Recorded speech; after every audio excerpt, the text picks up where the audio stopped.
Deuce and Mo, Deuce and Mo, Deuce and Mo. They tell you what they know. Do it for Deuce and Mo, Deuce and Mo. Hey. Do it for Deuce and Mo. When it comes to the Kings, it's my favorite show. Do it for Deuce and Mo, Deuce and Mo. Hey. Do it for Deuce and Mo. When it comes to the Kings, big hopes and dreams as we cover our Kings. Never cover the kingdom, but we loving our Kings. And we covered your prayers as we doing our thing. Big Deuce with the par, Lil Mo on the screen. Solo or together, still do it for team. Never switch up for $1 or revenue stream. So we always got each other, balance out the beam. Deuce and Mo, and that's the end of the theme song. Do it for Deuce and Mo. We are live! Do it for Deuce and Mo. When it comes to the Kings, that's my They don't make it show. easy on us. They try to kill us. Up 4 late, thinking it's a wrap. No. It's never that easy. How about the old man, Debo? What up, dudes? Hey. Hey, Morgan. Hi. Oh, we're I'm doing rooting this. for y'all. My goodness, man. go, Kang. That guy is cold-blooded. I also realized I got to stop calling him an old man. Literally, like same age. I'm actually older. Okay. Well then, yeah. No. But in basketball years, that guy's almost, he's yeah, ancient. And yeah. LeBron's even older than that. But dude, 42 piece by Debo tonight. This team. Impactful 42. Oh my God, this team. Like I know. the waves of emotion I felt during this game tonight. Whoa. Dude, it's just like last game. And it wasn't as dramatic getting down 20, but it was just like these runs. You're playing a shorthanded team. And, you know, I'm like, at one point when they go up in the third, I'm like, okay, they're going to run away with it. Then the Mavs have a 20-6 run. You're like, are they going to lose this shit? They're down 10? I know. What? Oh my God. And then they find a way. And that's where I just got to the point of the game. I'm like, just find a way. I don't care what it looks like. Just find a way. Just win. Just win the goddamn game. Win it. I don't care. And they got it done. They're now 27-26 after that OT win in Dallas. And I feel bad for the Mavs right now. I mean, Dude, this is just so shitty. I feel bad for the fan base. I don't feel bad for Okay, the Mavs. Is my that bad. what you're saying? That's what I meant to Okay, say. I'm sorry. Then I agree. Mavs I fans. should have just understood that. Yeah. Yeah, I just like, I'm like, you feel bad for Kyrie, you idiot. it's just so, it sucks. It does. I'm not just talking about the trade, like the emotions of that, but then like the guy you trade for was awesome in his, first 30 minutes on the court, gets hurt. Lively's already hurt. PJ's hurt. Then Gafford goes down early second. And you're just like, dude, is this just like the season of hell for the Mavs? I mean, it's just crazy. Anyway. It's pretty bad. I mean, it's tough. And it's tough after you experience what you experienced last year as a fan base. But look, we're in Sacramento. We're just trying to get to the playoffs. Yeah, you think you have problems? A one bad year? Yeah. Try 40. Just kidding. It hasn't been that bad. Appreciate you guys for being here. Give me a hell yeah. Some of you wonder, hey, why are you guys on so late after the game? So Morgan was in San Sorry. Francisco tonight, so she drove back from San Francisco to Sacramento after pre and post game. The good news is for the next 2 games, both back-to-back against the Pelicans, better get 2 back-to-back wins, Okay, please. look how many fingers you have up. Yeah. W. Oh, got it. W. Okay, I I was thought doing like a Jameis you were Winston doing about to like eat a 2 W. back-to-back. Or No. okay, got it. So the good news is we're going to be in San Francisco for those games. So we'll be on like right after we're done with post-game duties. Yeah. So it won't be late night once. Appreciate you guys being here, by the way. If you haven't done it yet, hit the thumbs up and subscribe. Yeah, the thumbs up are at 32, man. Dude, Kevin Durant coming in early. Wow, Kevin Durant donating $20. Thanks, Give me a hell KD. yeah. Says light the beam. Juice, can I get a shout out? Rogelio? Okay. I Nope. just hate messing up names. I hesitated and I just want to get it right. So we're gonna copy that name. Someone asked for a shout out and you're going to give a shout out? I was being nice. I'm Are you okay today? like, it was kind of funny because the way that you thought I was like completely serious. The turn in the look as to, of course I am. Let's give some love. Andreas, Hector, what's up, Gabriel? Oberon's in the building. Blue Velvet. Tex says, Deuce, take off your shirts. Maybe later, huh? No.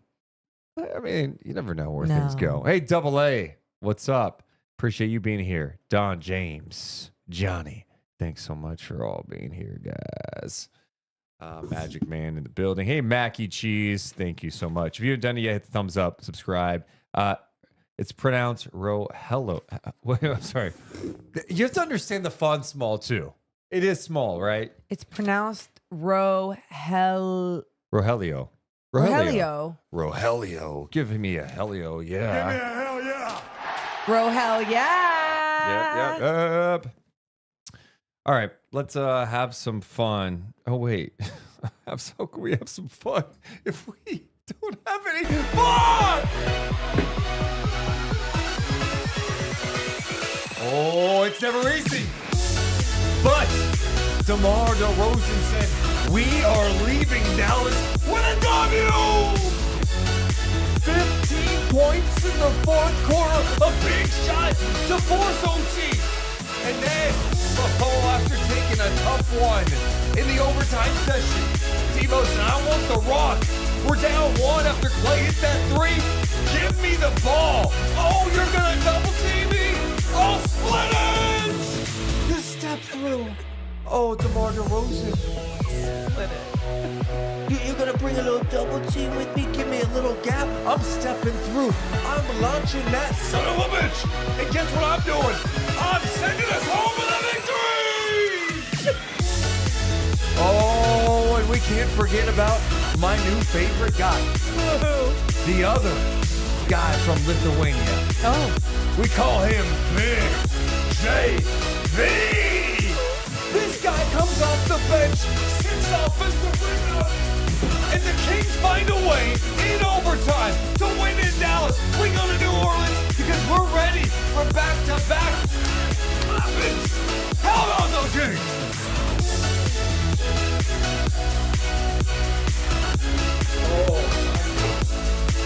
Malik Monk, 8 points in overtime. We don't apologize for W's. Not for 21 turnovers that led to 36 second chance points for the Mavs. No way. Oh, do not mention those. I'll mention the 18 second chance points by the Kings.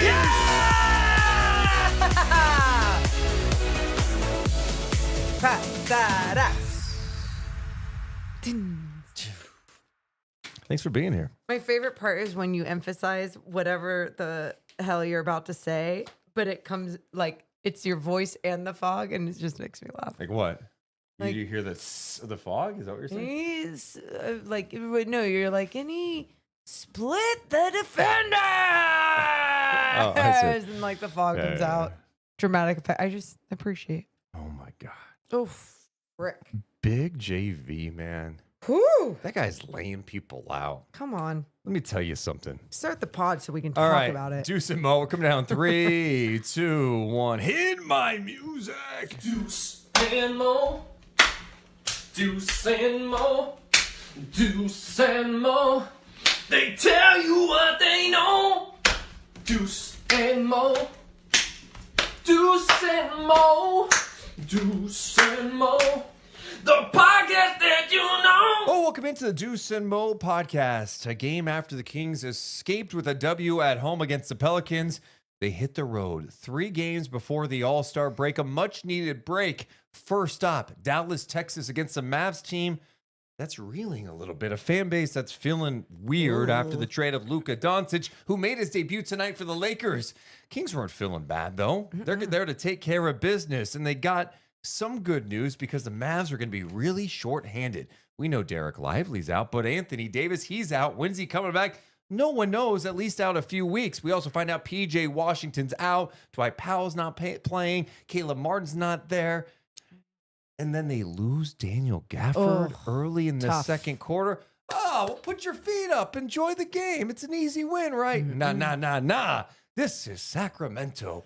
We don't make anything easy for anybody at any time. The Kings got up double digits, and then boom, third quarter, a 20-6 close for the Mavs. They extend the lead, go up double digits, and Doug Christie said, you know what?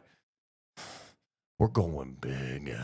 We're going strong. Give me Sabonis and give me big JV. All of a sudden, the Kings cut back into the lead. JV fouls out, but it's a tight game. And down the stretch, DeMar DeRozan, big shot after big shot after big shot, including one at the end of the fourth quarter. And then the game winner, double team, splits the defense. Boom! Hits a bucket. Kings prevail in Dallas in the overtime session, 129-128. It wasn't pretty. In fact, there were a shit ton of turnovers, but the Kings found a way to get it done tonight, and they are 27-26, move a half game behind Dallas for that 8th spot with 2 games left before the break against the Pelicans. This podcast presented by our friends over at Centivo Vineyards and Winery. I'm Deuce Mason. That's Morgan Reagan. How you doing, Mo? Fantastic now. Just got back from San Francisco, the NBC studios. Got in here in time for fog. And you know what? I'm going to give that up to you for a second. What? Why are we clapping for me? Because it's I not, like it. you do your thing in San Francisco. You drive all the way back to Sacramento. Now we're potting after a Kings win. Imagine if they lost. You'd be like, God damn, Well, I gotta and do this game. that's the thing. That it sucks when they lose, and especially if it was overtime, because then you're just there for extra time. You're getting home later. And then you're like, oh, I have to talk about this loss. No. I got fog in my face. I got wine, Centivo wine in my glass. And I've got a win in the win column, baby. I'm feeling good. So- Absolutely. The Kings are now 27-26. There's like so much to unpack from this game. And the last couple of games, it's just kind of been a great representation of the entire season for the Kings. Sure. Some great moments, some holy shit, what is happening? This is gross moments. Why are we down double digits? Up double digits, down. Oh, we're going to lose this game because of Clay. It'll be Max Christie playing in his 4th game in a Dallas uniform to put it in play. You've got Jake LaRavia now bouncing up and down in front of him, trying to deny the inbound pass to Thompson. Wheels, fires, scores the three-pointer. Dallas leads 128-127. Absolute perfection. A super quick release. And the former Golden State Warrior in his first season in Dallas has just delivered a monster blow. Yeah, it was 128-127 at that moment, and the Kings had one last shot. Could Tebow get it done? Sabonis, top of the foul circle. Monk at the right elbow. DeRozan above the three-point arc. The ball now handed to Trey Lyles. 9.8. Kings down 1. We're in overtime. The ball in the hands of Debo. Drives to the left. 2 defenders there. Up fake. Splits defenders. Step through. Scores the basket. Kings lead it. 129-128. 1.5 seconds to go. Desperation attempt. There are whistles as the shot was launched by Dinwiddie at midcourt. Wow. What a finish. DeMar DeRozan with 42 points. His most as a member of the Sacramento Kings. He was 15 of 22, 4 of 6 from 3, 8 of 8 from the free throw line, 15 points in the fourth quarter as the Kings escape Dallas with a win. Oh my goodness, this game had everything. Where do you want to start? Do you want to start with the end? Do you want to start with some of the bad in the beginning? I mean, there's just a lot of different directions we can go. I'd say we start with the good. Why not? We're vibing off the good and the high, and it's Okay. like, and I like it. Obviously, we're going to. There's a lot of bad, but I think ultimately, like we always say in the NBA, if you find a way to dig through, be resilient, face the adversity, and end up with the W, you win ugly. Doesn't matter. Then great. That's what you do. And tonight, that was kind of the Kings. But I also think there was a lot of good things that they were doing. There was just a lot of sloppiness as well. starting with the good, DeMar DeRozan just from the start, looking confident in his shot, going to the basket. When he had those back-to-back threes where he was just in rhythm. It was exactly the type of life the Kings needed from one of their main guys. And this was at the half. Keegan Murray didn't even have an attempted shot. Yeah. You know, and so you look at the things that were happening and you still didn't feel bad because they were tied at 61 and DeMar was also just like heating up, feeling good. He had 14 in the second quarter. You're right. He got it. And the Kings were able to tie. And you're sitting at the half going, okay, they have a shit ton of turnovers, yet it's a tie game. I don't think they played their best basketball yet. There were still many more turnovers to come in this game because they ended up with 21 in this game that led to 36 points for the Mavericks. Here's something good. And because you said start with the good. Winning another close game. Yeah.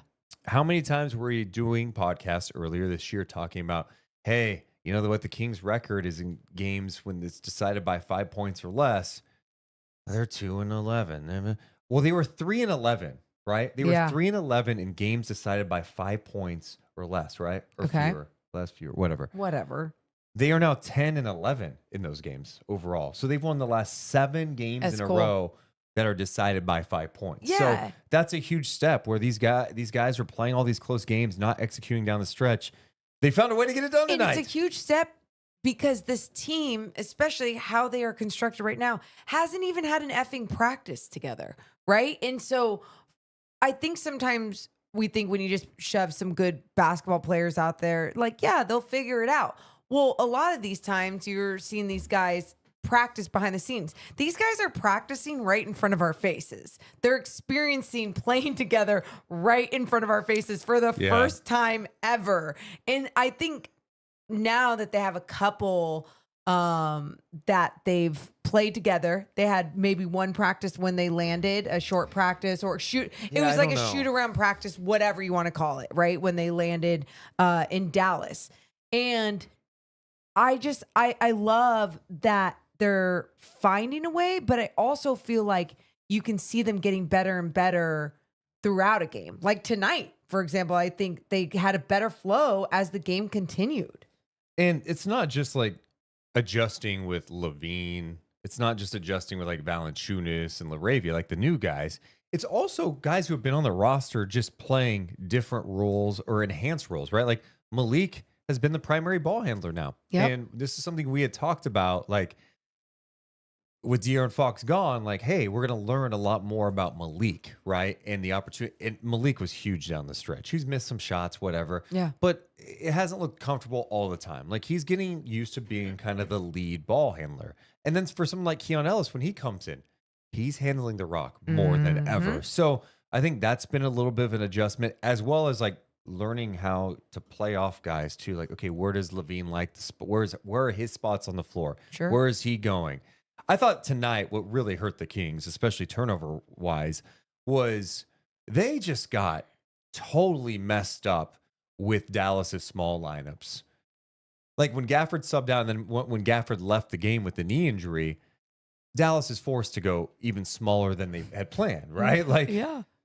So the Kings, it seemed like every time it was like Sabonis is like trying to post up Max Christie, who was just all over him. Or it doesn't matter. There's a mismatch every time. And it felt like the Kings, instead of just playing basketball, were hunting the mismatch, like forcing it. And it just wasn't effective at all. And it wasn't just Sabonis. It was other guys too. I can take him. I can take him. And it's like, no. Who? I don't give a shit who you can take, who you can post up on. That's not what you need to take advantage of. You need to take advantage of playing good basketball together. And they weren't doing that. You know, I think there were large stretches of the game where it was like, oh, here's a weird look from Dallas. Here's a zone. Oh, they switched this matchup. Get to Sabonis. Get to Sabonis. And it's like, why are we forcing it? Yeah. You know, too many bad turnovers. The 21. It's hard to win a game in the NBA when you have 21 turnovers for 36 points. And it's kind of a miracle that the Kings even scored 129 points tonight. Dude. When they have 21 turnovers in a game. The Mavs capitalize on every single one of those turnovers too. Like, you know how deflating that can be throughout a game? And the fact that it never felt like the Kings were allowing that to get to them. They were just like, okay, on to the next play. Okay, on to the next play. Oh, another sloppy play. Oh, we're trying to force this pocket pass. Oh, we're trying to force it on the inside, or trying to seek out some of those mismatches. And again, I think some of these guys, like even Zach LaVine, wants to be a good teammate, wants to make sure like Sabonis is calling for it. So I have to, no, Sabonis is always going to call for it. Like play your game, because Sabonis is always going to call for it, but he's calling for it too, not just so he can go, but also so he can create for you. Yes. So like, don't worry about if you miss him at one point, because he's still going to get you something good. Yeah, and I felt like at times when they were looking for those mismatches, it slowed the Kings down too, It did. right? Where they're like, here, and they're telegraphing a pass. It's like, no, we need to play fast. The Kings, this group is really nice when they play fast because they're not thinking. They're just in transition. They've got a lot of athletes out there. I mean, you saw on display tonight. Yes. You had that one play where Sabonis looked like a quarterback throwing it downfield, and then LaVine caught it and dunked it. I think that was my other exciting development in this game is LaVine, you saw more of his like cutting and off-ball movement and how explosive he can be. I mean, I think Monk threw him an alley-oop on a cut. Yeah. Sabonis got him. Really good moving without the basketball. Yeah, and I think that's something that the Kings can really, really utilize more often. Almost like you think about De'Aaron Fox when he was part of the Kings, when he was trying to cut backdoor, whatever, just with his speed. You know, Zach LaVine doesn't have that same speed as De'Aaron Fox, but he has that athleticism. And by the way, and he's still quick, and he still has a lot of those things. But I just think De'Aaron Fox is just so on a different level when it comes to his funny you speed. say that? I think LaVine's speed off ball is insanely fast. Well, like he has a pop that you're like, how did you get from that point A to point B? And where that I'm fast? wrong, I think that's more of an explosive thing. But where I'm wrong with it, because you're right, if you put them in a race, De'Aaron Fox is going to win. You know, like sprint up and down, whatever. But where I am wrong is you think about putting him in those situations where he can be explosive on that first step, whether it's with a backdoor cut or whatever else. It's not just his athleticism. It can be obviously him being quick and speedy too. Yeah, LaVine's athleticism is insane. And the crazy thing is he's still not hitting threes. He's 1 of 6 tonight. I know. So he is now in his first 4 games, 5 of 26 from 3. Hey, keep taking them, bud. Please. No, we need you to keep taking them. In fact, you want him to take his like 7, 8 a game. And I think sometimes what you just said is right. I think when you're trying to learn your teammates, you might have a tendency to be like, I'm going to pass and make the right play. Yeah. You know, LaVine, I don't look at him as a guy that's going to be dropping dimes all the time. Now, can he? And we've seen it on display. He can. But I don't.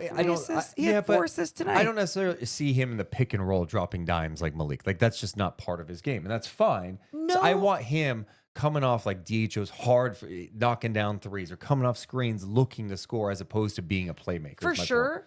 And I get that. You want him to be a score first person. Yes. Guard, whatever. Understood. But I think what we're seeing in some of these flashes is that he has the vision and the ability to be a playmaker, to find the right pass. But I'm so with you. It's like have the mentality, score first, because every time you get downhill and you just get crafty at the basket and you finish at the rim, my goodness, we are all just clapping from our couches or wherever the hell else we are. But my point is to that, it's like, please keep looking for yours while you're still such a good basketball player and you can do even more. Yeah, the Kings are just in an interesting spot with this roster, especially the starting lineup. Defensively, just at times, it's just a mess. You're just like, dear God. You hope they can outscore. And then you hope you get to your bench minutes. Your bench can give you a little life like Keon Ellis has and Keegan, Valanciunas, LaRavia. I just think, at the start of this game, I've never seen Klay Thompson curl so much getting to the rim. I'm like, LaVine, how are you not staying with Klay? Yeah. I know he can move without the ball, but my goodness, you're an athlete. Like, defensively, it's gonna be a challenge with this group. I mean, that's the other thing we can mention. Oh my God, the Kings scored 129 points when they had 21 turnovers. Yeah, but they were taking on a Mavs team that it wasn't chock full of like a ton of great offensive talent tonight. Like their guys were Kyrie and Dinwiddie, who had an amazing start to this game. He had 12 in the first quarter. He finished with 20 off the bench.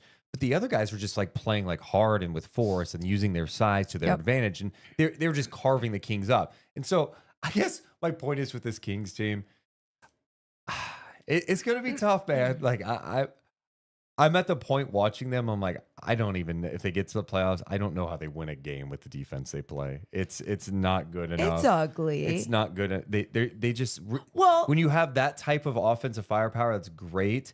But I just think defensively, it's going to put them in some tough spots. It was nice to see toward the end of the game when it was going to be possession for possession, and Doug Christie was able to sub some guys out to make sure Keon Ellis was going in, for example, Yeah.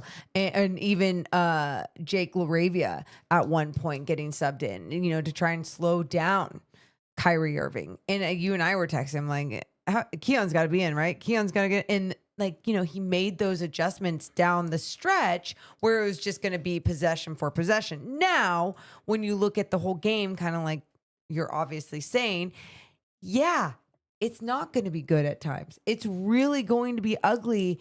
And it's not because these guys aren't capable. There's just something like, even for like Zach LaVine, where I'm like, oh, you just don't have it. Like, Well, it just depends, because I saw him again Defensively. against the Pelicans. There's some matchups where I'm like, oh, okay, Yeah. he's playing with physicality, using his body more. I just think he takes weird routes around screens sometimes. There's just like a little discipline thing. I mean, that's what it is. I think someone like DeMar, it's just like, it is what it is with DeMar. You got to live with it. You're Sure. living with the bad defense because of a game like tonight where you go, he just carried you. Like, the guy had 42 points, and yes, he may get carved up on the other end, but you found a way because he was just clutch, man. And I think there is a way to have a good team defense in this league, even if you don't have the best defenders. It's just we're too deep into the season for this, in my opinion, for this team to just like figure it out. That's what training camp's for. That's what, preseason is for, is to really like work out those tweaks as a team defense, to find a way to cover up so many different individual flaws. But you don't really have that time. You don't have that. And so now when you have to, you're going to have to depend on the second line of defense. And you do have more of a rim protector in there, a big body when Jonas Valanciunas now. Yeah, I would say this too. I think the last couple of games, Doug's done a really nice job at finding ways to get Keon in. I mean, Keon played 32 minutes, tonight, almost 33 minutes in this game. Had 8 points. He had 6 rebounds. Who knows how many deflections he had, but 32 minutes in this game. Couple turnover. He had one bad turnover trying to force it, a post up. That got deflected and turned over. I think Keegan only played 30 minutes tonight. And so Doug had this challenge of like, all right, who do I like take out here? All right, we're smaller. They're smaller right now.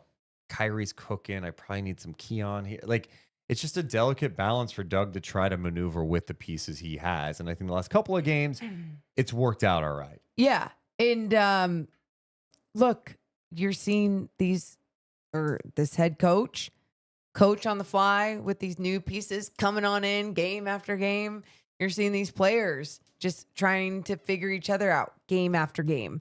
And so seeing some of the clunkiness, it can be frustrating, but I also think you have to be understanding with your thinking when you do look at some of those mistakes happening defensively and offensively. The one tweak tonight that Doug made that paid off, and it's not going to pay off every night. And I think this is more of a product of, hey, like, we need something different. They're getting second chance opportunities. They're small. We need size. It's 98-89. Near, like, I think it's like 8:52 to go in the fourth quarter. Mavs are up 98-89. Doug puts Valanciunas in there with Sabonis. Loved it. And it was interesting because you're like, all right, what's this going to look like the first time we see this? The lineup was, at the time, it was Ellis, LaVine, DeMar, Sabonis, and Valanciunas. It was actually like 9:07 to go. 9:07. Okay. It was 98-89, 9:07 to go. He puts Ellis, LaVine, DeMar, Sabonis, and JV. And we saw different lineups in there too. But the front line of Sabonis and Valanciunas. Dude, it worked. So Valanciunas definitely picked up some fouls during that stretch. He fouled out at the 2:30 mark, and the score went from 98-89 to 112, 110. So they cut it to 2. Yeah. And Valanciunas was big during that stretch. Huge. Big offensive rebounds. What a pickup he has been. But it was interesting to see that. I thought Sabonis had some nice moments too during that stretch. Valanciunas comes in tonight, plays almost 18 minutes, 13 points, 8 rebounds, 6 of those offensive rebounds, 6 of 9 shooting before fouling out in those minutes. What did you make of the Sabonis, Valanciunas, the big Lithuanians? I loved front? it. Loved it. I didn't feel like it was ever, like I kind of said this to you, like a liability. Nobody felt like there were a liability or things were too clunky and weird. And again, there can be some other matchups where it's just like, no, okay, you try to go away from it. But I really felt like tonight against this matchup, even when the Mavs were more in that small ball situation, it gave them the advantage. They not only looked like the bigger team, they were the bigger team at moments in time. And I think they can use that to their advantage. I don't think it's something that has to happen all the time. But at the same time, when you have that type of like force and dominance down by the rim to clean some shit up or to even just be a bigger body down there on the defensive end and protect the rim. Yeah, I liked it. It worked, man. It worked. And his toughness has just been so big, man. It just to have a guy. I mean, one of the fouls he picked up was in transition. He just ran through. I forget which player was on the Mavericks. I'm just like, okay. And he was mad about it. I'm like, you literally just ran through him. Like the Kool-Aid man like runs through the brick wall. Yes. It was insane. Just like that. It was insane. But his toughness, his rebounding ability, just his length and size. And, you know, it was an interesting look by Doug to put that out there. And I thought it worked out well for Sacramento during that stretch. Yeah. So down for the different rotations that we saw tonight, trying different things. But what I also liked was that it still felt tighter. Like you feel like the depth, like going into the bench, it's not as like, oh shit, what's going to happen? The bench ended up with 26 points. I mean, you look to the other side, 64 bench points for the Mavs, but we're not talking about that right now. The 26 bench points for the Sacramento Kings. And even at times late in this one, when JV had fouled out and Doug wanted more size in there for defensive possession, he shoves in Trey Lyles, you know? And even Jake LaRavia in his 13 minutes, like didn't do as much as he did the first night that we saw him. Sure. But at the same time, he got to just utilize him for his length and his size and being able to turn to that. I love that guy, dude. I know. He's my favorite already, I think. I don't know. Just what happened to Jonas? I thought he was your favorite. Sorry. I thought that's what we were talking about. My bad. I thought you said I was talking about Jake LaRavia. My bad. So now apologize to Jake LaRavia. Jake, I like you. JV's my guy, dude. I love JV. Big JV, dude. Big JV. Appreciate all you guys hanging out with us, by the way. If you have not done it yet, the biggest thing to help us grow, hit the thumbs up. Make sure you're subscribed as we chase 100,000 subs. It's We're a not demand even close. by Morgan Reagan. I never said that. 100,000 We're at like subs. 20,000. Oh my And thank you for always supporting us. I'm looking back at my notes too with the roller coaster ride. Kings were down 114, 110 with 2 minutes to go. You had the Sabonis tip in. Man, that was big too. How about this? What did you think about how the Kings were like playing late in this game? Actually, I think that might have been overtime that was really irritating. I'm like blending all my notes together right now. I felt like at times the Kings were just like bringing the ball up far too slow, even late game situations. I'm like, guys, like, it's okay. Well, okay. One of the late game situations I want to talk about, was it an overtime or regulation when Malik Monk? No, that was at the end of regulation. Yeah, okay. It was 114, and Monk had the turnover. He waited a long ass time to do anything. Here's my thing. Why I hate already when any team in the NBA is like, let's just dribble it out until there's 5 seconds left. It's like, no, because mistakes happen, because doubles get thrown, because so many other things could happen where you need those few extra seconds. So it doesn't put that pressure on you. Yep. And I just wish you're going at 12 seconds instead of 8 seconds. And, you know, whether that's Malik's fault, whether that's the coaching staff telling him to go at a certain time, whatever it is, I hate it. I didn't like it, and I was really upset. But at the same time, that was like one of his worst moments. And then Kyrie scored after that. It was 116-114 with 15.4 to go. DeRozan ends up tying the game with 3.7 on a jumper. That was sweet. And then Kyrie at the end of the game, Doug puts Keon out there, and it was Keon and Monk defending a Kyrie drive, and Monk blocked it. And that ended up sending it to overtime. There's like 2:10 left. Well, and that moment alone was absolutely amazing by Malik Monk. Keon had gotten sub back in. Yeah. And him and Malik just go into Kyrie on that drive, forcing that pressure, and Malik being able to just have that patience to shadow the basketball, get the block. It was so beautiful. It was...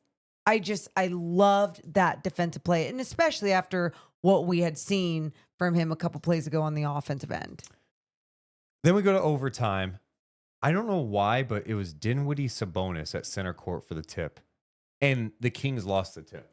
I didn't go back and watch him. Like, how did they lose the Dinwiddie Sabonis tip, and why was Dinwiddie the guy in the middle jumping? It was so weird. That is weird. But we had some wild situations in this. Yeah. This is where my notes say the Kings are playing too slow. I felt like they were just, I don't know if it was a tired thing, but DeMar was bringing up the ball a couple of times, and it was like walking the ball up the floor. And I'm like, let's play. Like, this is still tight. Like, I understand you're playing at your pace or whatever, but we got to move a little bit here. You know, we're not just like eating up clock. Anyway, the Mavs, take the lead during that overtime session. I thought a critical play. Probably one of the biggest of the game. And I love Malik's aggressiveness in the overtime session too. He had 8 points, but Sabonis goes to the line, makes the first free throw, clanks the second. Malik Monk flies in there to steal that rebound and scores it. His timing, oh my God, his effort, it was beautiful. For him to get the Kings another possession and score as well, it was just such a big moment. There's so many big moments like that he had late. That made it 125-123. Then you had some DeMar free throws. The Kings go up for 127-123 with 21.4 seconds left in overtime. What could go wrong? Right? Up 21.4. You don't lose that game, right? Morgan texts me right after this play. Kyrie scores. And she's like, that was way too fast. Yeah. There were 17.6 seconds to go. Kings are up 127-125. All right, so in this situation, you got to inbound the ball, and like the Mavs are going to foul you, right? The Mavs are going to foul you. Take your free throws. Free throw shooting game. We'll win this game. Go away cleanly. No, DeMar decides he's going to attack Max Christie, go to the basket, and throws up a shot that went up. Through the net, through the hoop, and you're like, what just happened? What are you doing? And then it's Mavs ball. They call timeout. You're kidding, right? And so you know what's going to happen. Like the Mavs are going to score. What do you know? That's when Klay Thompson hit the three. And you're like, wait. They were just up 4. And now they're down 1. Like, is this really what's going to happen? I wasn't even surprised. I was just like, no way. This sucks. Did you feel like the game was over at that point?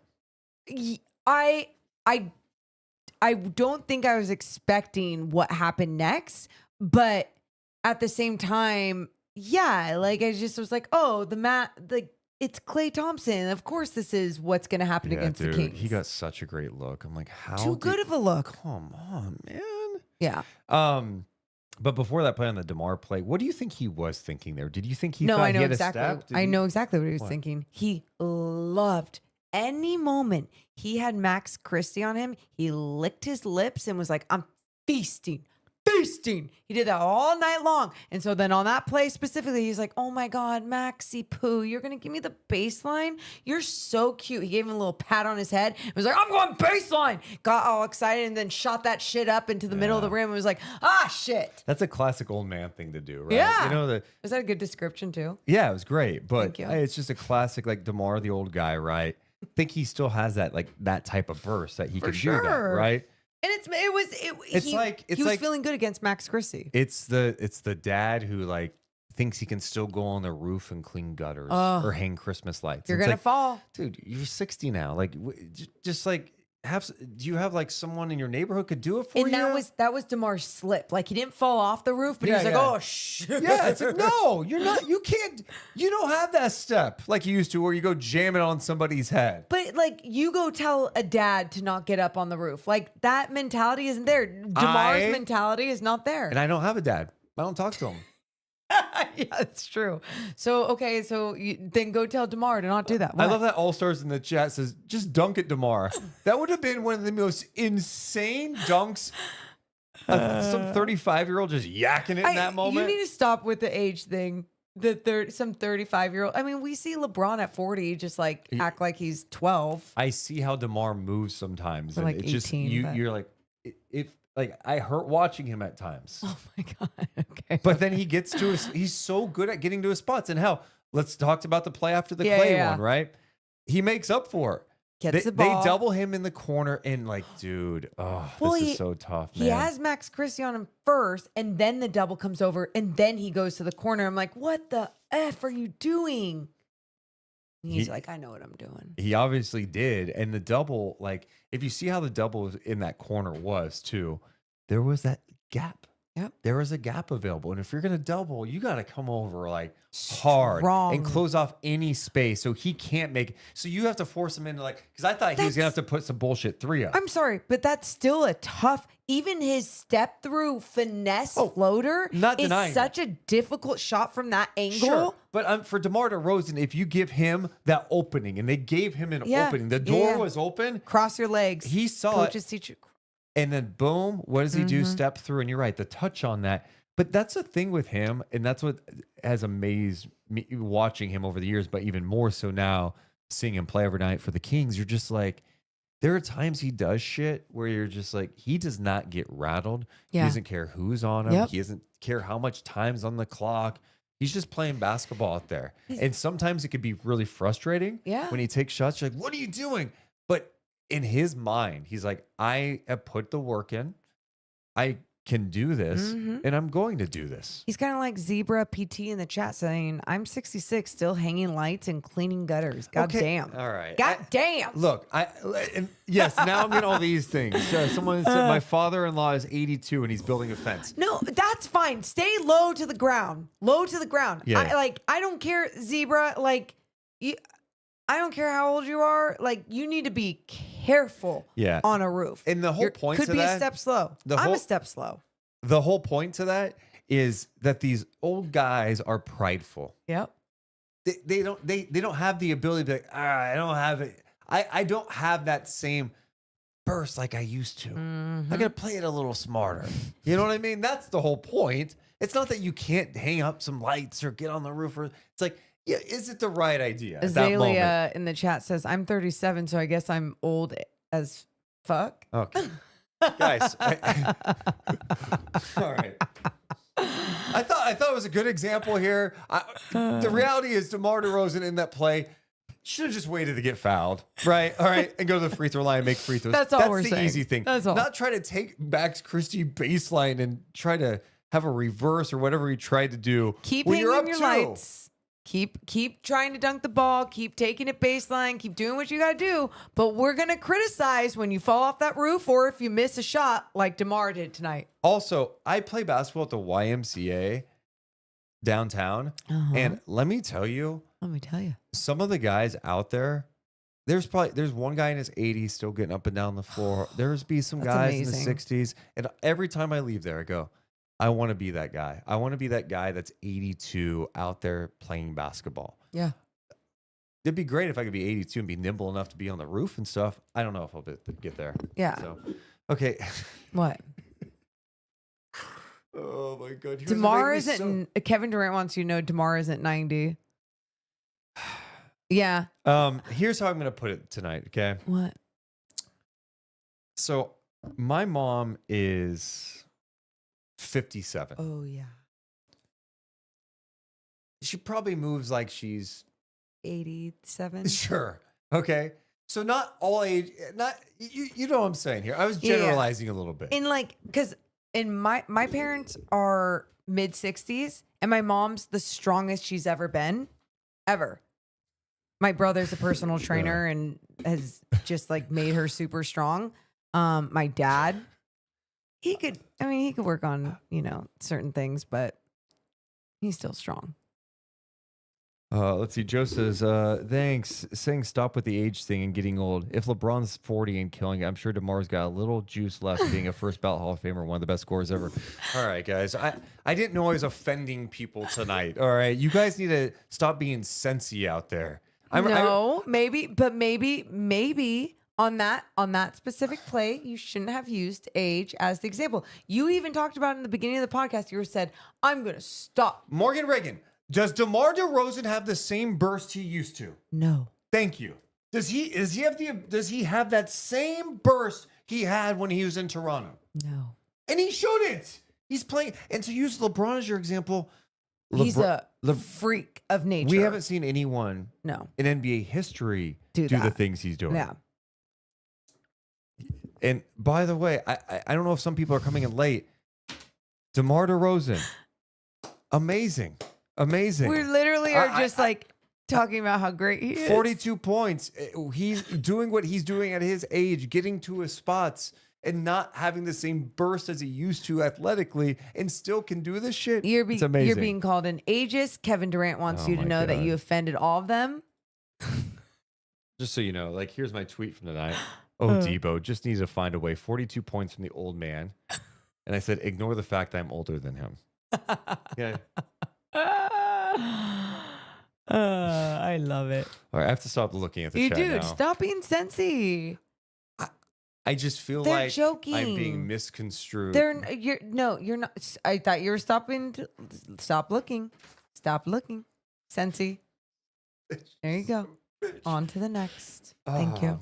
What else did we want to talk about tonight? Well, we talked a lot about the good. One of the things that I kind of pointed out and then we stopped, Keegan Murray with 0 attempts at the half, finished though with 11 points, 5 of 11 in his 30 minutes. And I loved that he started to get things going in that second half. And that's where it's like, it was the third quarter. All 11 of his points came in the third quarter. Needed it. He was big. And I think that's another challenge, is them finding ways to make sure they get him involved. And he looks to take advantage of any opportunities he gets. He showed some burst tonight. He sure did. I mean, there was one play I'm like, I didn't know you were that fast. Whatever he did on one end of the floor, and then he was sprinting down the court and someone gave it to him as he kept running the lane and he got that layup.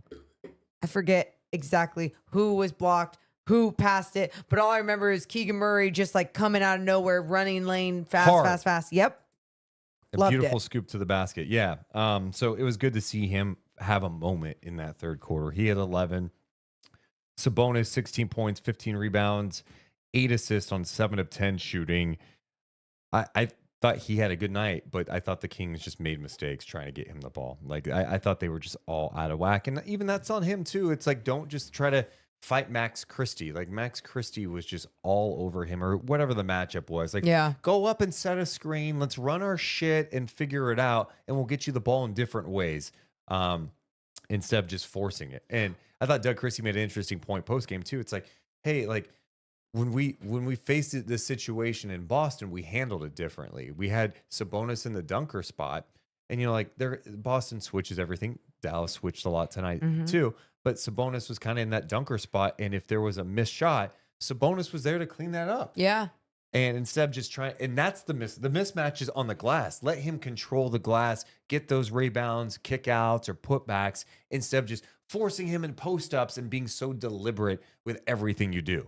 Another thing too, what I liked about the two bigs being in there, Jonas and Domas, is that when Domas was either coming out on a blitz or whatever it was on the defensive end, it allowed Jonas Valanciunas to still be down there to protect and to clean things up so they can go the other way. Exactly. There's a lot of fun, different things that was happening tonight, while DeMar DeRozan was still just going off, being a bucket. I still felt like there was a good enough flow. You look at the even scoring too, with everyone in the starting group being in double figures. Yeah, DeMar with 42 of those in the Correct. starting group. 17 for LaVine. He was 8 of 18, 1 of 6 from 3.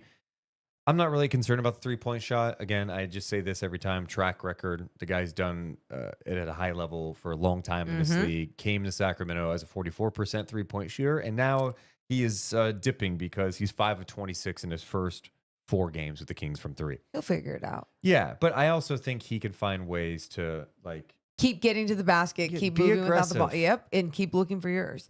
One of the other things that was the cherry on top tonight, I mean, stupid, but let me say it. Kyrie being named the All-Star reserve or whatever, alternative, whatever, and Domas getting the win tonight. Yeah. You know what I mean? Sabonis gets a $1.5 million bonus if he makes the All-Star team. Oh, is it really? It's a big bonus in his contract. He makes the All-Star team. Yeah. For those who did not know, Anthony Davis not going to be playing in the All-Star game. So today, the NBA named Kyrie Irving as the replacement. There's a lot of talk about, well, how does Sabonis not become an All-Star? Look, I agree with you on that. I do. He deserves to be an All-Star. There should be 15 roster spots in the All-Star game. And it makes even more sense to have 15 now because now you break up the teams. There's 3. The All-Stars are what? It's 3 teams out there. And then the 4th team is the Rising Stars. Well, if you had just 15, you would be able to have a balanced All-Star team instead of forcing the Rising Stars. Anyway, Howard Beck from The Ringer had this saying, for those wondering and raging about the selections of Trae Young and Kyrie Irving, I'm told that they were chosen based on the number of votes they received from coaches during the reserves balloting. Each was the next up in the conference. And he says, I'm sure this will completely resolve any controversy. You're welcome. So basically, the coaches had Kyrie as the next guy, not Sabonis. Well, and I was asked tonight on the pregame show about this, and because I was like, yeah, I think it's the market that Domas is in and everything else. And then it was thrown at me yeah, but it was the coaches. And I was like, yeah, but I don't think people like Domas either. I don't think it's a Rudy Gobert situation where they hate him. He's annoying. He does some dirty things. I just don't think Domas gets the respect and is liked around the league. And I don't know why. Couldn't tell you. But I think when it comes to all-star voting, when it comes to popularity and everything, yeah, that goes to small market. You have to be doing everything right too. If you are in Sacramento, you better be winning every effing game if you want to even be close to being called and named an all-star. It's just hard to look at a guy with Sabonis's numbers and the Kings are still competitive and say, yeah, that guy's not an all-star. I know. And last year, he didn't make the team either. He's better than he was last year. And he was all NBA last year. Now, with that said, I have no problem with Kyrie making the team. When the All-Star reserves were announced, he was one of the guys I mentioned, God, Kyrie, how's he not in the game? Yep. Agreed. He's deserving. Spectacular. And, he also got a lot of the fan vote, too. If fans love him, he deserves to be an all-star. So I'm not taking anything away. I'm going to keep going to the 15 roster spots. Let's do 15, please. We got more to talk about with this game. I want to talk some Mavs, too. And we got to look ahead to the Kings' final 2 games before the road trip. Before the All-Star break. There you go. Why'd I say it like that? Because you were ready for another. Well, they're on the road. Yeah. We should mention that tonight's podcast presented by our presenting sponsor, Ooh. Sentivo Vineyards and Winery. Yes, we are so excited to tell you more about them. They're family owned and they make award-winning wines. And how do you get this wine? Yeah, you go online. You go to sentivovineyards.com. They also have their location in El Dorado Hills that you can sip and relax. But they also have another tasting room coming up in the Fairfield area in spring 2025. They are literally the best family. They're all Kings fans. Sandy, Cindy, Jimmy, and Helen. They are amazing. They have the cutest families, kids, everything. And I say all this because Deuce and I only like to partner with people that not only we really like and believe in, but we also believe in what they do. And they do so much within this community and obviously have such a great wine. They're also proud partners of the Sacramento Kings and Sac Republic FC. Head to sentivovineyards.com. Also presented tonight by our friends over at Golden One Credit Union. We are one with Golden One. It's all right. We are interrupting each other a lot tonight. No, I was trying to just say the same thing as you. You know, we never nail that when we do that. I know, because I realize we are all one. And I am like, we are one. Yeah. Okay, ready? 3, 2. We are all one with Golden One. Anyway, scan the QR code. Become a Golden One member today. You got so many perks for being a Golden One member and a Kings fan. You could join up and get 50% off Kings home games, 15% off merch, and you never know. At a Kings game, you wave that Golden One card, you could win some exciting prizes, maybe a seat upgrade too. Go online today, golden1creditunion.com. Golden One Credit Union, the official credit union of the Sacramento Kings. Also presented tonight by Medic Ambulance. Oh, sorry. That was so... Okay, ready? 3, 2, 1. Medic Ambulance. Well, we are thrilled to team up with Medic Ambulance. And for over 45 years, Medic Ambulance has set the standard in emergency medical services, combining cutting-edge technology, award-winning service, and a deep commitment to community care. From life-saving responses to being the team behind the scenes at your favorite events. Medic is there to serve. Medic is the official emergency medical response partner of Sac Republic and Sac State Athletics. Stingers up. Learn more at medicambulance.net. All right, Morgan Reagan. You leave this game feeling what about the Sacramento Kings? Good, like they're growing. Okay. You know, not like I guess it's crazy sometimes when I see the standings and I'm like, God, they really are still in it. Seeing the Warriors win tonight was annoying, you know, just like blah, annoyed. And seeing how it's all bunched up right there with what, like the Suns, the Warriors, whoever else. It's sometimes I feel negative, like I'm just like within my thinking when I'm like, there's no way, but there literally is a way. And I feel like after a game like tonight, where you just keep fighting, and you look like you got better throughout the game as a team, like you were figuring out things. I go, okay, maybe there's a way. Yeah, they're sitting at 27 and 26, a half game out of the 8th spot. If you're the Kings, obviously a top 6 would be amazing, but that seems like it's going to be really challenging to get. You want to be in that 7-8 matchup and somehow get the 7th seed. You know, you do not want to be the 8th seed come playoff time if you get in and have to play Oklahoma City. Yeah. You know what I mean? So that's what you want to avoid. Of course, the 7-8 matchup, if you're a play-in team, you just win that one game. You're in. And you get another chance if you lose. It's just that 9-10. It's just... It's frightening because you have to win twice. We know that from last year. But yeah, I don't know. Like I guess where I'm at right now is I'm optimistic that this offense is going to look better and more crisp. And I think the bench is better. I just don't think the ceiling for this group is just going to be very high because defensively, I don't think they have the pieces to get it done. Did you feel that much more confident with De'Aaron on the roster though? I did. I think De'Aaron has another level defensively. Now, De'Aaron also had his moments defensively. You're like, okay, like because this guy's not as good, you're not as fired up about this matchup. Or there are moments you're like, oh, we have to piss him off to get him here. Like the refs have to make him there. But like you saw those moments, you're like, oh shit. And then when you had lineups where it's like him and Keegan in your starting lineup, you go like, even if you're not like, oh, I don't think Fox is that great a defender. I think we can all admit he's above average. The perimeter pressure was there. Yeah, exactly. Steals guy, deflections guy. He's near the top of the league in deflections.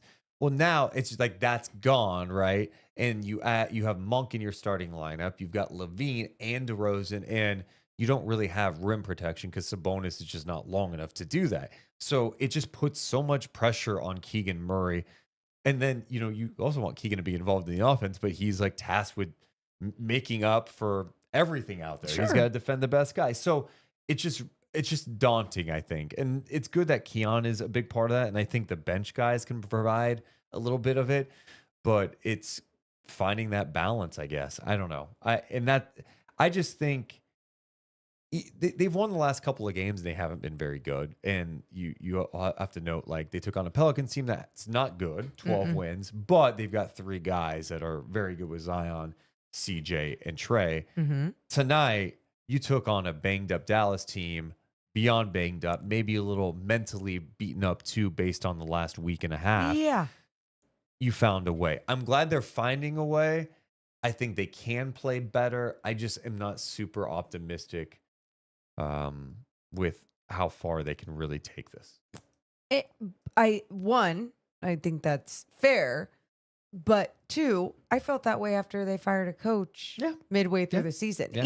Even with the burst of wins under Doug Christie, it was like the hole was already being dug. That was deep. You had to find your way out, and they started just chipping away, finding their way out, and then they trade away their franchise guy, which, I mean, ultimately could eventually lead into something being like, okay, that was the right thing to do.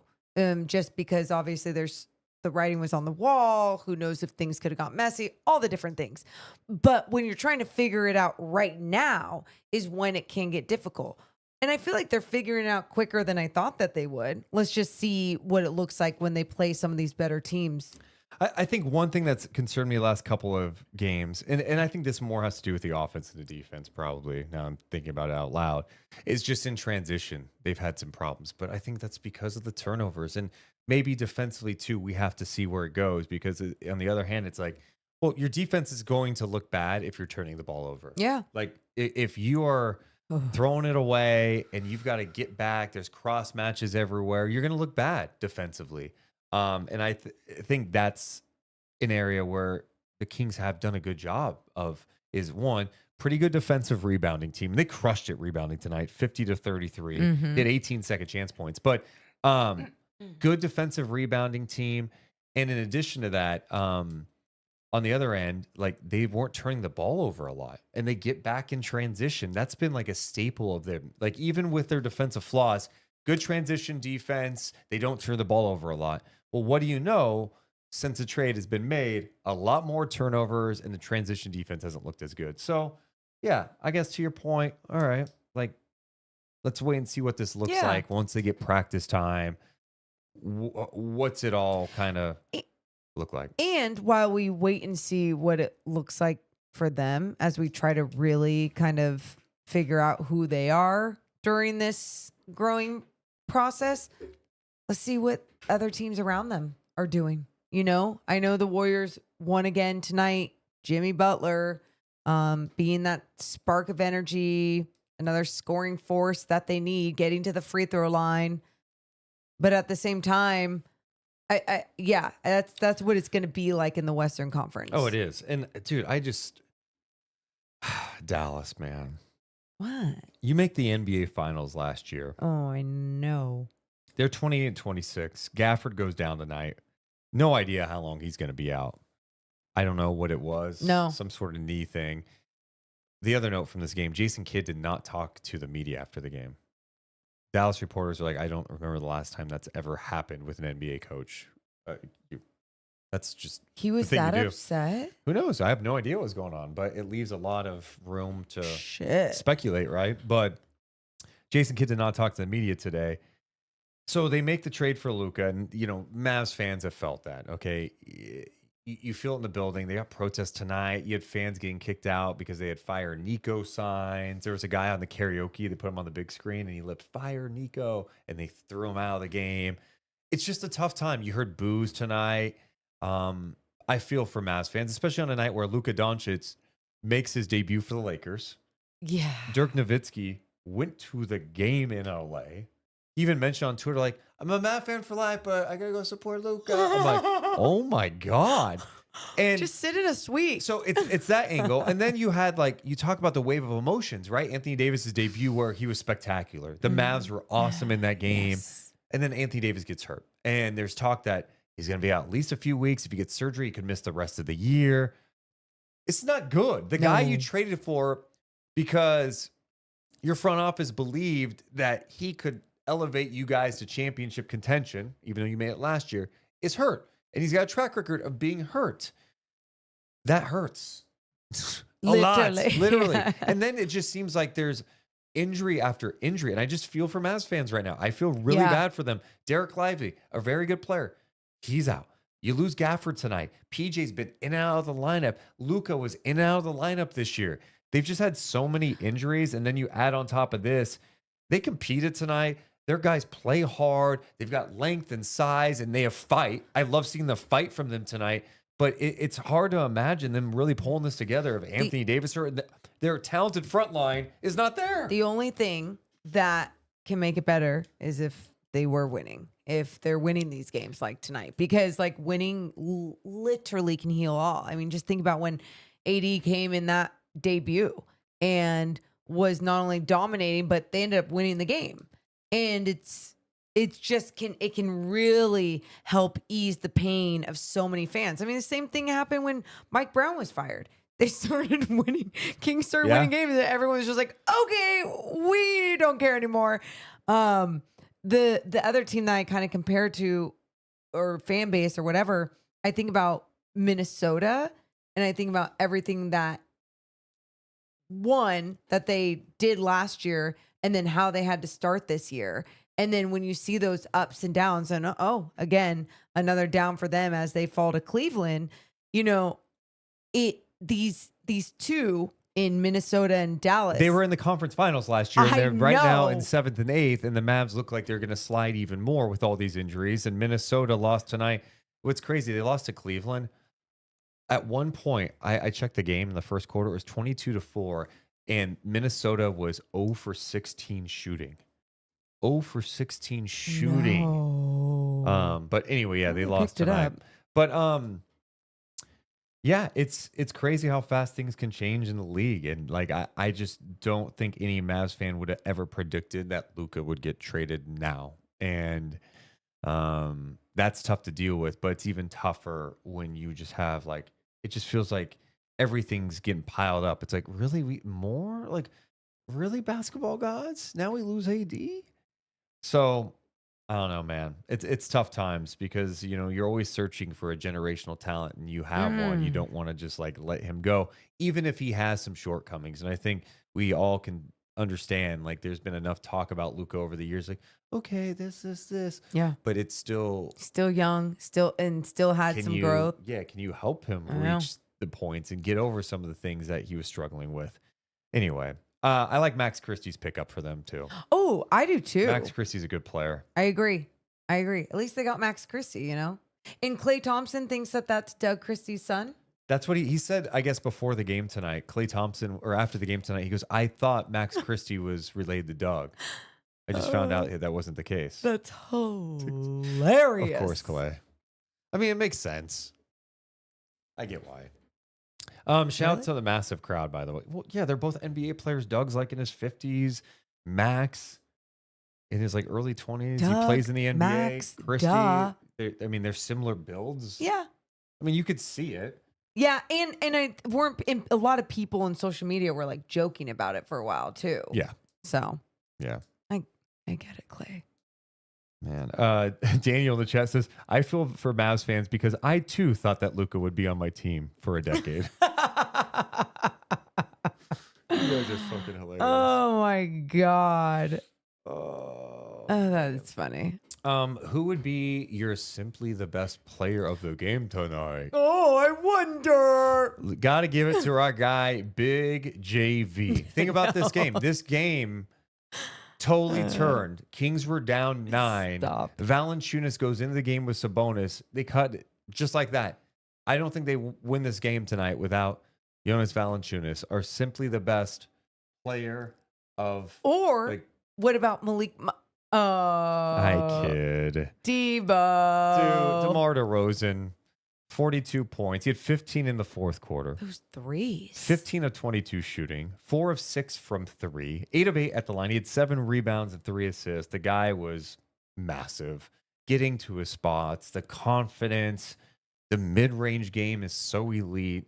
Some nice finishes around the rim, and then the big shot late in the fourth quarter to force overtime, and then the game winner in overtime, dude. This guy, unbelievable. Thanks so much to our friends over at Northwest Exteriors. They bring you simply the best player of the game. Make sure to go to northwestexteriors.com if you need new windows. There's no better place to go, There's Morgan Reagan. no better place. They're And, simply the best. and it's their 30th anniversary, so they have a whole bunch of deals Yep. going on right now. So make sure to just reach out today. Yep. Also, it should be worth noting, as King of Mactown notes. Yeah. Kings had 21 turnovers tonight. That man, DeMar DeRozan, Mm-hmm. had 1. Ooh. Damn, dude. Ooh. Bucket. 42 points tonight for Debo, Mm. dude. What was I gonna say? What was I gonna say about this? Damn it. I forget. No. I'm sure it was going to be so good, Yeah. too.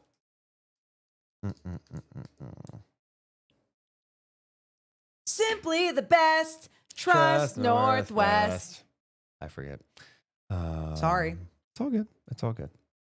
Yeah, DeMar's ability to score is just incredible. And you think about how much the Kings missed that type of guy last year, especially when Monk and Herter were out. To have a guy that could just do that Hell tonight, yeah. when it's like, all right, this is a tough game. We're struggling a little bit here to fight off these Mavs, and he gets the matchups, and boom, done. Needed it and had so much fun watching it, too. Next up for the Sacramento Kings, they take on the Pelicans for the next 2. Do you like seeing the Pelicans again so soon after what happened last game? What do you think? What do you think? I do. What? You learn from it and you go smash them. The good news, you want some good news? Zion Williamson does not play back-to-backs this year. Woohoo! So he will not be playing that Thursday. in one of the games. Who knows which game? Oh, shit. Okay. Well, either way, that's great news. Even though the Kings did lose without him on the floor last year. And I would just like to hear that CJ McCollum doesn't play back-to-back games too, because, you know, he really enjoys playing against the Sacramento Kings for some reason. Well, CJ did not play tonight for the Pelicans. course. And in that game, they lost to Oklahoma City 137 to 101. Yikes. Trey Murphy in the game, 23 points, 7 rebounds, 5 dimes. Zion, 17. Only 17 in 26 minutes. The guy had 40 and like 27 against the Kings. know. No problem whatsoever. A little different tonight. So they get the Pelicans next 2. These are games you got to win. You got to win both of them. Wait, and Chet played? I just wanted to see what he did. Chet did play. Cool. 25 minutes for him. 12 points, 6 rebounds, and 5 blocks. Hell yeah. Guy's ridiculous. It's just not fair. It's not. But I mean, that's what's going to slow down. You know, you think about just big, longer players also going to slow down Zion a little bit more. But you're not going to see him in both those games. That's the good news. So you got to win these next 2. And then you head to the break at 29 and 26.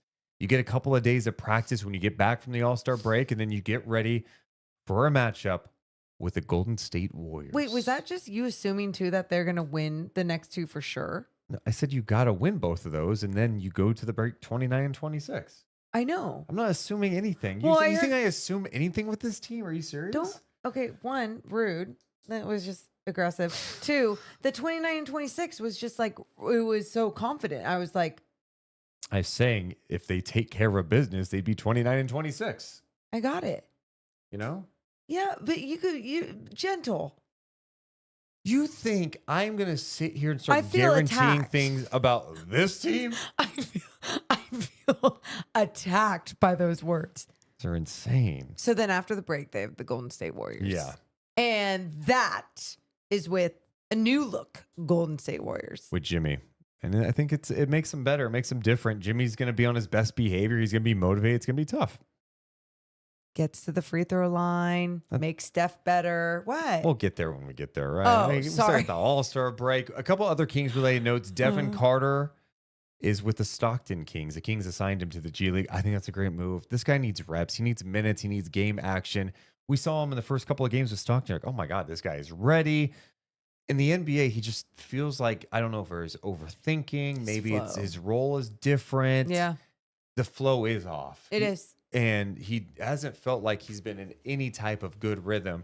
So getting him some G League reps, I think, is essential, especially when you consider the fact he did not have a training camp. He didn't have a summer league. He came back after offseason Wow. surgery. That and look at the rotation even tonight.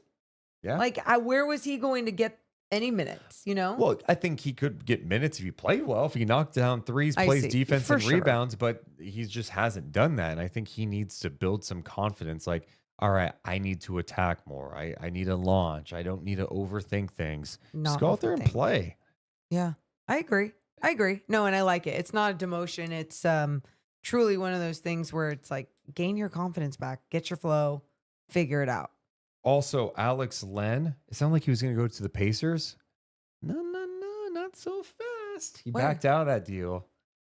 He's going to the LA Lakers, it sounds like. That's why they signed Jahlil Okafor? Yeah, that's why the Pacers did, yes. Okay. So they brought up Jahlil Okafor from the G League, and then Alex Len decided to go to LA. The Mark Williams deal fell apart. So he's maybe looking at an opportunity where I can get some minutes. Duh. But that's where the Lakers are at, right? Like Jackson Hayes and Alex Len.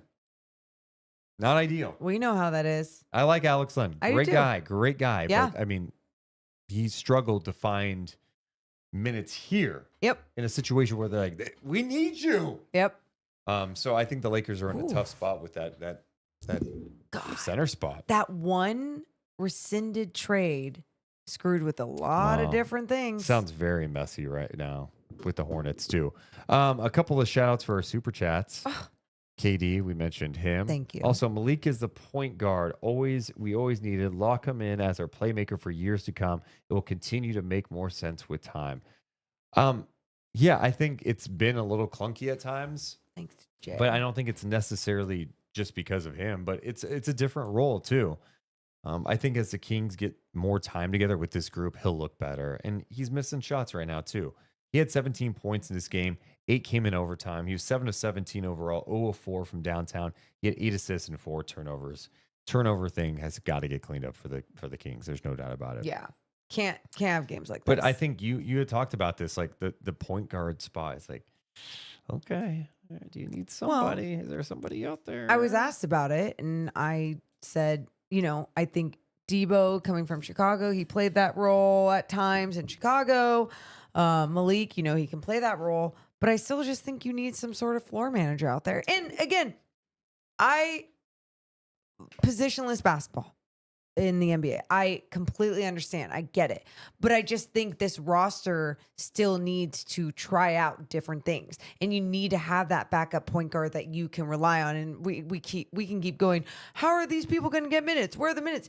You just figure it out with your staggering rotations and you figure out what you need most out there. But I think when you don't have it, you just don't know. You know what I mean? I think that's fair. You know what I mean? You know what I mean? Director of Rec donates $5 saying Lithuania was running wild tonight, brother. Sabonis and JV was cool to see. LaVine, LaRavia will heat up after the break. Light the beam. Hell yeah. Ian donates $2 saying 29 and 26. Bank on it. I knew what I was going to do earlier that I forgot. Oh, that what? I wanted to do. I wanted to give Zach LaVine some love in his post-game interview with GMan. Please.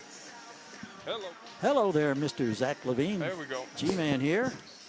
I don't even know where to start. This was such a crazy ball game. Oh my God. So many turnovers led to so many points and so much angst and drama. But what we will remember is 42 points from DeMar DeRozan. Just got it going, man. I ain't seen him hit that many threes since probably Toronto. Yeah, he knocked down 4 in a row there in one juncture in the first half. He hit his first 4, but to have 42 points, and it turns out you need each and every one of those. Every one of them. I've seen that movie before with being him in Chicago. Down there in the fourth quarter, he knows exactly what to do, and when he got it going like that, you got to look for him and play off him. So, big time game for him of lifting us up, and then, we got to figure out ways that we're going to try to not give the game up. We had it in control, lost it, got the game back, and so, we're figuring it out with this new group, but, all that matters is we got the win. How tough is it to figure things out with a new group? For me, it's the first time, so it's you'll catch a rhythm, then you'll figure out, when other guys, what they want to do and how they play. So, we're working through it, but, like I said, at the end of the day, we won, so that's all that matters. Yeah, that is the bottom line, and certainly it puts the Kings in a great position now. You're going to face New Orleans back-to-back, only a day in between, leading to the All-Star break. But so many times, and I guess I'm guilty of maybe repetition here, but we look at the All-Star break as the midpoint of the season, when in fact it's not close to being the case. No. You have about, 30 games after All-Star break, and, that's really when you get down to the nitty-gritty. So we start figuring this out. We get some time over All-Star break to look at film and figure out how guys play and how we don't play off each other, and get it going. We want to finish strong, though. Yeah, you sense, and I want to ask you about the contributions from JV Valanciunas as he came in tonight before he fouled out. 13 points, 8 rebounds. Man, he has a mountain down there, isn't he? Giant. He was looking like a kid playing against boys because they have no center. So, right. But playing the two bigs was big for us. That was a really good call by Doug. Getting some high-low stuff and getting extra rebounds and figuring out. Kyrie's doing catch fire eventually, or he's gonna make something happen. And we were lucky to get away with a couple. Well, on to New Orleans. I'm going to enjoy a little barbecue tonight as we leave this place. And I don't know about you, but this win and this barbecue is going to taste particularly good. Give me some ice, give me a drink, and then go to sleep. There you go. Thanks, Zach. Appreciate the time. Zach LaVine with the G-Man, Gary He's Charles. cute. I think the one thing, just listening to Zach after some of these games, he just doesn't get rattled. He's very much like, I've been in the league a long time. I'm not worried about this. Like, I've been through tough times. I've had adversity I've had to overcome with injuries, especially like last year. He's torn his ACL before. Like, he's been through some stuff. And so I think even now he's like, yeah, we're fine. We just need time. We have to learn each other. We have to practice sometimes. We got to play games. And we understand what's at stake, and there's only 30 games left. I like how I guess he carries himself to talking to new broadcasters and someone like GMan, and just I don't know, just his delivery. He's very positive. I like it. Matthew says Zach or Gary is cute. Both. Yeah. G-Man's a little cute. Oh my God. He's such a little cutie pie. G-Man is the cutest. The cutest. Cutie pie. I call him. He's a cutie pie, huh? You want to just pinch his little cheek? Huh? G-Man? Yeah. Yeah. I love G-Man. He's the cutest of all. Also, we forgot one more sponsor that we have to mention tonight. How did I forget it? How could you? I'm just losing my mind, I think. And I think people are going to make jokes about my age now because I made jokes about DeMar. Shout out to Rocket Money. Yeah, Rocket Money, Deuce. It doesn't matter how old you are. If you need help, obviously, taking care of all your finances, or maybe because you're old, you forget what things you have coming in that you don't even know about. Well, Rocket Money keeps track of all those subscriptions, everything else. Rocket Money is a personal finance app that helps find and cancel your unwanted subscriptions, monitors your spending, you old man, and helps lower your bills so you can grow your savings. Rocket Money has over 5 million users and has saved a total of $500 million in canceled subscriptions, saving members up to $740 a year while using all of the app's premium features. Wow. Cancel your unwanted subscriptions and reach your financial goals faster with Rocket Money. Go to rocketmoney.com/game on today. That's rocketmoney.com/game on. rocketmoney.com/game on. Game on. Game on. Rockets. Good sound effects. Lakers won tonight, by the way, in Luka Doncic's debut. Good job. In Luka's debut, they won 132-113 over Utah. Luka, 14 points, 5 rebounds, 4 assists on 5 of 14 shooting. 1 of 7 from 3. Who does that? I wonder why they traded that guy, huh? LeBron, he played under 30 minutes, 24 points, 8 assists, and 7 rebounds. Damn. In the debut. It was a little sick. I got to be honest. What? A little sickening, the NBA promoting so much. Oh. I saw a lot of people talk about this, like even on social media. They put 77 plus 23 equals 100. You know, the red 100, like the 100. Ew. That. Then if you open the NBA app today, No. Luka's debut popped up. And it's like, dude, I'm sorry. Like, you open your phone, it should be like Kings-Mavs in overtime. But it's so much about Luka in LA now. And I think it's going to be repulsive for some fans. It is. Like, I understand LA's a big market. The Lakers are a marquee franchise. But, like, when that's all you're shoving down everybody's It gets throat. all the clicks. And it's like, no. You'd be surprised, again, the long game of respecting your own game and your league by making sure you're showing. I don't even give a shit if it was Kings and Mavs in overtime. I really don't care. Yeah. Just I know for me, I want to know about other things going on around the league. Like that's what I get excited about. I mean, even if it's OKC and Chet, like who, Yep. you know, I got excited when I saw his stat line. Just curious what he did. My point to all of this too is as soon as I opened Instagram, Twitter, Blue Sky, anything, that's all I saw from the NBA, from ESPN, from everything. It was just Luka. And I'm like, okay. You got to promote some others, please. And by you the know? way, like, way to put more salt on the wounds of all the Mavs fans, you sick bastards. Ugh. Am I right? Yes. Thank you. Final thoughts tonight. I don't know that we gave Keon Ellis enough love. He won the Defensive Player of the Game crown from the Kings coaching staff. yeah. But in this game, Oh, how many? let's play. How many deflections did Keon Ellis have? Keon Ellis tonight played 32 minutes, back-to-back games over 30 minutes, playing a critical role. He had that big defensive play late. He and Monk. In this game, he had 8 points, 6 rebounds. He did not have a steal. He was 3 of 5, but Ooh. knocked down 2 of 4 from downtown. Dude's such a smooth three-point shooter. Any guess at how many deflections? 9. Good guess. Okay. People in the chat saying 8, 9, 6. Good. All those numbers are very high, right? That's a high deflection number. Yeah. Tonight, according to NBA.com, Keon Ellis had 10 deflections. Whoa. 10. You guys. And you think about the impact that he would make every single time he's out there. I mean, you and I texting each other back and forth. How do you get Keon back out there? When do you get Keon back out there? Look at him on Kyrie. Yep. He's the only one that like was staying in front of him. I mean, again, great recovery by Malik Monk to get that block late in this one. But man, Keon Ellis just so active. You can always rely on him with that ball pressure and that activity. Other deflections. The Kings had 19 deflections tonight. He had 10 of those. Valanciunas had 2. Shout out to Laravia, Lyles, DeMar with 1, Monk with 2, Keegan with 2. Good stuff there. My next final thought. I feel like I am overthinking this whole DeMar DeRozan thing from the podcast tonight. Oh. It's so in my head, and I'm putting it out there now, so I don't talk to you about it after. Okay, good. Because I don't want to hear about it. I hope I gave DeMar DeRozan the proper love tonight before we talked about. You the did. burst. You did. Okay, And you're okay. going to go back and All right. listen because you're psycho.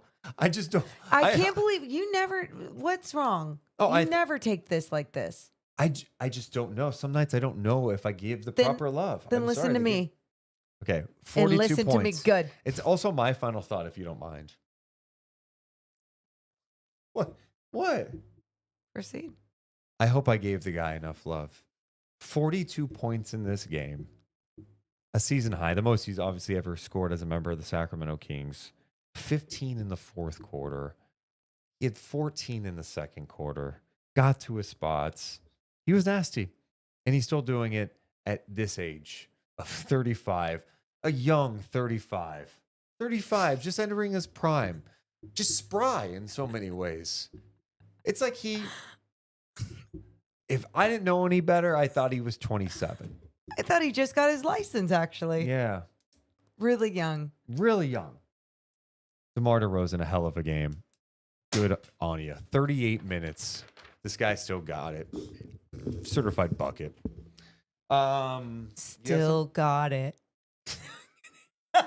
Still got it. You know, I'm joking. I'm just trying to make you feel bad for no reason. Because you're so funny. My final thought.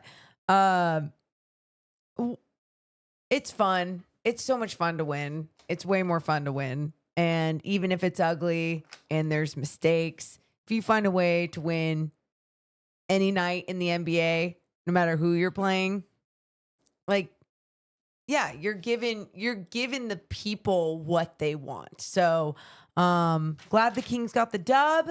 Hopefully they can finish off strong before the All-Star break so we can all feel good going into the break. And as Josh said, Oh. an ugly win, you'll take that over a beautiful loss. Yeah, Yeah. and what loss is beautiful, I don't know. but I like it. Yeah. Thanks, Josh. I think you just need to say, take an ugly win over a loss any day. There we go. You know what I mean? Or that quote. I appreciate you guys so much. Also, Kurt saying, hey, have we abandoned moments of the game this season? You know, we did. We did. And why? Because I think we all went to a dark spot. But it doesn't mean we shouldn't bring it back and actually do them during the dark times either. And we have to think about that going forward. But I like this. yeah, Assessment. maybe Keep going. we'll think about bringing it back. Maybe it's a good post All-Star break tradition. Ooh. Just for Kurt. Okay. Let us know after the show in the comments on YouTube how you're feeling about things. What do you predict going forward? Are you feeling better after a few games now with this group? Let us know in the comments below. Hit the thumbs up and subscribe. We love you guys, but we gots to go. You're all amazing for being here. We'll see you later this week. See ya! Deuce and Mo, Deuce and Mo, Deuce and Mo. They tell you what they know. Deuce and Mo, Deuce and Mo, Deuce and Mo. The podcast that you know. Deuce and